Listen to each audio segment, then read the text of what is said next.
Well, good afternoon, everybody. This is Margie here from Nature Health. And as you mostly know, one of my missions is to guide and help people how to take charge of their health naturally. And over the coming months, I'll be interviewing all sorts of people from all sorts of walks of life. My guest today is the awesome girl that I met through a mutual friend, Linda Easto. And what Linda Easto is, when you say, what does she do? Linda Easto is a family recovery coach. So she helps families overcome and gives them tools and all sorts of things to help them get over addiction without resorting to drug medication. So a huge welcome, Linda, and thank you for coming on this live interview today. Oh, thank you, Margie. Thank you very much for inviting me. It's lovely.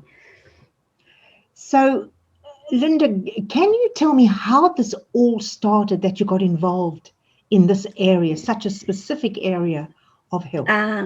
Yeah. So I'm the mom. I'm the mother of a son who was in addiction for 25 years. And all through that time, I supported him as best I could. And so last year at the beginning of the pandemic, he went into rehab for the third time, and I'd already started thinking about what was my passion, what was it that I really wanted to do in life. And at the time, I'd got a business with my daughter, and we had a hair and beauty salon. So that changed slightly because I decided I wanted to come away from that. And yeah, so my son went into rehab at the beginning of the pandemic. And it was at that time that I sat down and wrote a 12-week online program for the families of people that have got addicted loved ones in their lives. So it could be families, it can be friends, it can be, work colleagues. It can be anyone that comes across anyone with addiction and doesn't know what to do, how to help them, how to help themselves, because I think gradually they get drawn into the chaos that is addiction. So yeah, that's how I got into or found my passion. And my mission now is to help as many people as possible that have got an addicted loved one in their lives, because currently there are, in the UK, there are about 5 million people that are suffering in silence, because it's because of the stigma, the shame, the judgment that goes with addiction. But also, for every one addict, they will affect between 4 and 12 people around them. And it's estimated that there's about 5 million people that are out there that have got no help. And sometimes it's because they can't, they're scared to reach out because of the stigma and shame that tends to go with addiction. So for me, I know that going to a physical group, which we weren't able to do, obviously, in the pandemic, so everything was online, but also with the nature of addiction, a lot of people wouldn't feel comfortable going to a face-to-face support group. So that's where I thought, well, if I write an online program, they can complete that program in the comfort and safety of their own home. No one needs to know, but at least they're still getting help on how to cope themselves, and also how to support their addicted loved one in the right way. That's So amazing, Linda. So tell me, in that book of yours, are there some tips? What would you say were the main tips that you would like to share with our guests today on how to support those people naturally? I would say try and take the emotion out of it. So when the addict is doing whatever the addict does, try to just observe and step back. Just observe, and observe with love, not with anger. Just look at the facts, and then that takes the sting and the emotion out of what you're going through, because at that particular time you would be extremely stressed, extremely anxious. The anxiety is huge when an addicted loved one is in addiction, and some of the behaviours that go with addiction. So so just trying to stand back, take deep breaths. The 4-4-8 breathing method is very good. So that's breathing in for 4, hold your breath for 4, and then breathe out for 8. That is very calming. So if you can do that, that will calm you down. And also, what else is that? I would say you need to prioritize your own self-care. And the reason you need to do that is because it will creep up on you, and you will get completely sucked in by the addict. And that's because they lie, they manipulate to get what they need out of life to survive. So therefore, for you to start out on your journey of rediscovery, if you like, it is really important that you start putting your self-care first, because if you don't, you will end up like I had a breakdown about 8 years ago. And I ended up on medication and having a course of counselling and therapy. And it was just, I think, of all the years that it had built up over the years, that all of a sudden, mentally and physically, I just couldn't do it anymore. So I did end up on medication.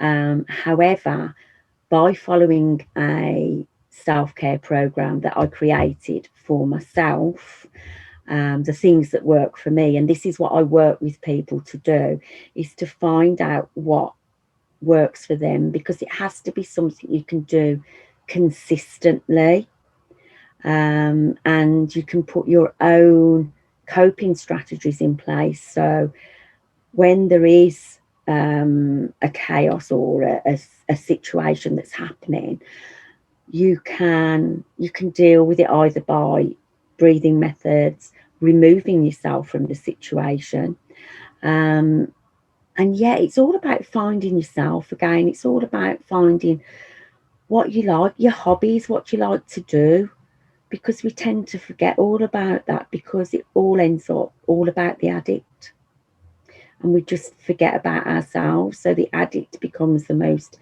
important thing in our lives. And I suppose to a point you get to, you're obsessed, absolutely obsessed.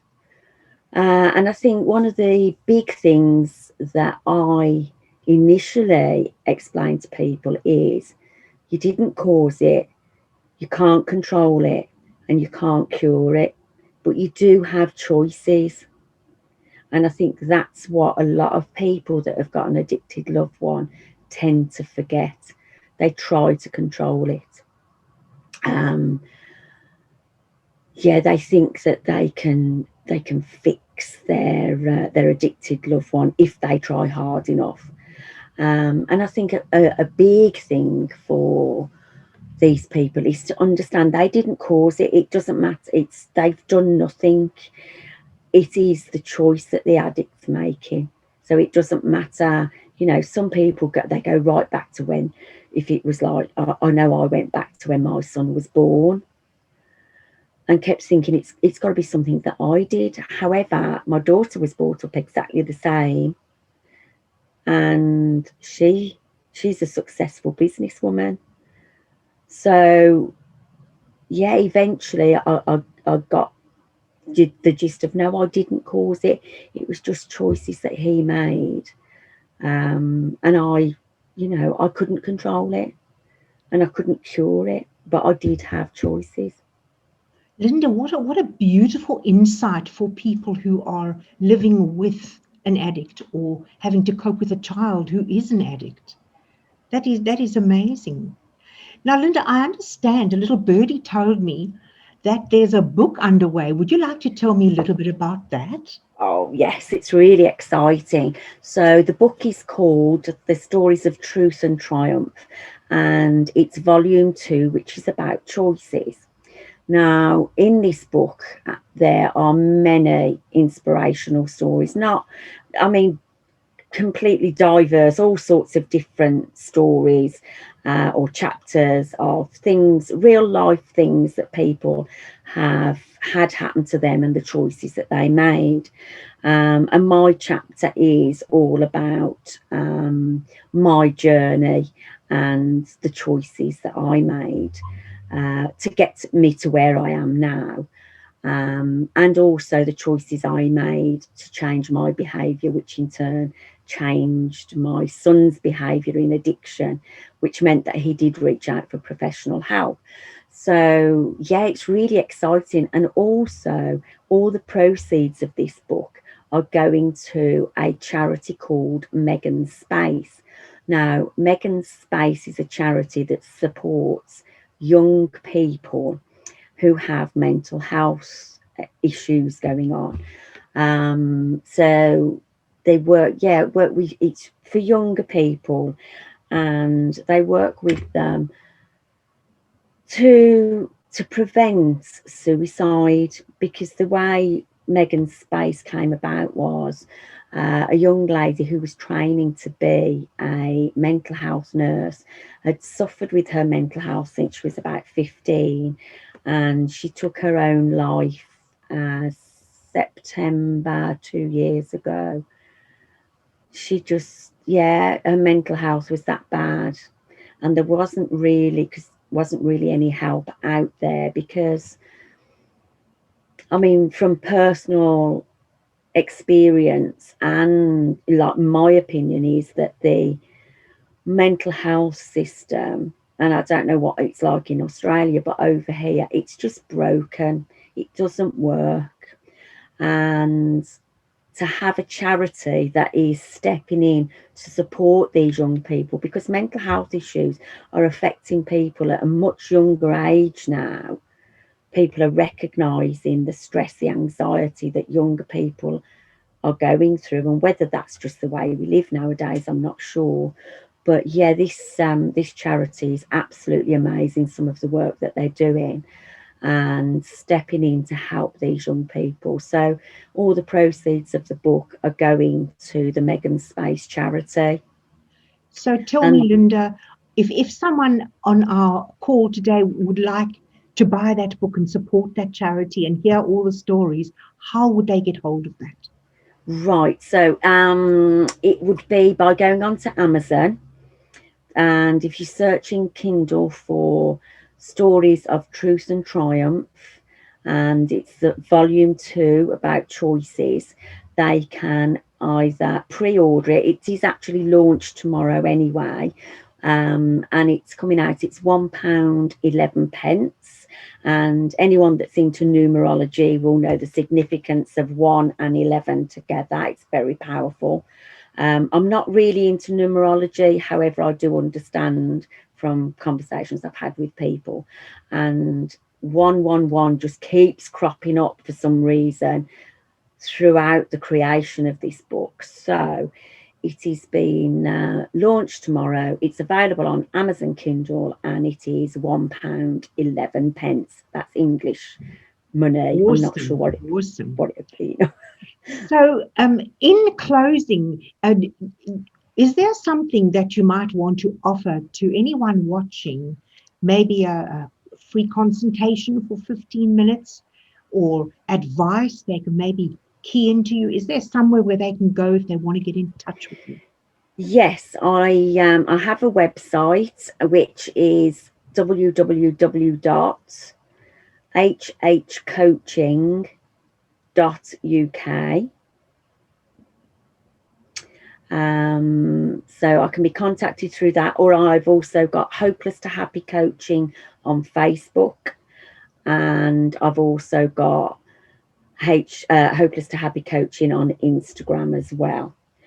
And yes, if anybody wants to reach out, I'm quite happy to do, well, it's a 60-minute consultation I do for free.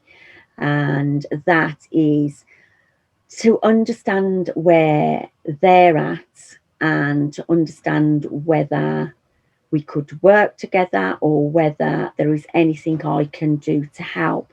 But what they will come out of at the end of that 60-minute session is an idea of their roadmap to get them from where they are now to where they want to be. And I think that is really important because they have to have hope. And I think they need to understand that they are their addicted loved ones' best chance of recovery. So if they can get their head around their own self-care, they will then see their loved one start changing. And yeah, hopefully So, do you reaching out actually professional coach help. the family of, or do you coach the addict? I coach the family.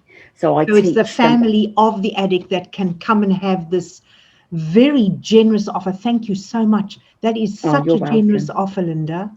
And I hope anybody out there who hears this is able to get hold of Linda. I'm on Facebook, Instagram, and we'll have it also at the bottom so people can connect with you. So I must Thank say, Linda, you. that's been such a beautiful time we've spent together. Thank you for your time. And that's a very generous gift for those who are watching. And I'm sure you're going to have some people be in touch with you for the wealth of information that you can offer. And the very best of luck with the launch of Oh, your thank you. book. So Thank you, Margie. Thank you so much for having me. It's been an absolute pleasure. I so enjoyed it. Thank you.